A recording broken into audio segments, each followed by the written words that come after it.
In the early days of the Second World War, Great Britain was in crisis. Hitler's forces were racing across Europe, gradually pushing the Allied forces into the English Channel. Britain needed a man of vision, leadership, as their new Prime Minister of England. That man was named Winston Churchill. Churchill was actually reasonable and modest about what drew people to him. He also had a good sense of humor for himself. In the late 1960s, at the end of his political career, Parliament invited him to be part of a commemoration speech of himself. At the end of it, after a long, supportive speech that supported Winston Churchill and his great deeds to the British nation, he made the quote by saying, "Who had the lion's heart? I had the luck to be called upon to give the roar."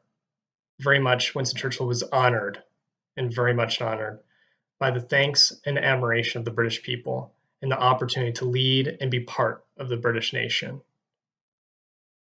While during his early career, though, he makes the quote of saying, "Yes, but imagine how many people would have come if you'd announced you were hanging me." Winston Churchill always had the sense of what was around him and very much common to understand that many people didn't like him in his early career, which makes him enjoyable and very much modest to himself because of his understanding of his surroundings.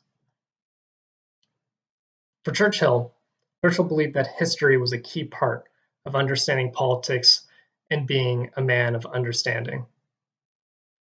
One of his points that he made was that Mr. Churchill said, "It is wisdom of the past, for wisdom is not new wisdom," and that Winston Churchill strongly believed and very much romanticized that history was a access to understand and to better perceive yourself as a person in politics.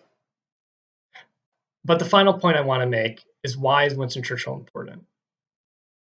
Winston Churchill was an idealist, and very much he said to himself and to his quotes I'm saying, "We must never," he urged, "cease to proclaim in fearless tones the great principles of freedom and the rights of man, which are the joint inheritance of the English-speaking world." Churchill was a stubborn man and very much known for it. But in the end, his principles would not compromise, where principles kept the country going through his darkest hours. And this is very much reasonable to how he acted during World War II, in the era between the fall of France and the opportunity of England surrendering to the Germans, which Churchill denied to ever be happening. In the end, we cannot choose to be prophets without plans, without a moral purpose, idealists without some means of preserving those ideas, or enthusiasts for less than most noble of causes.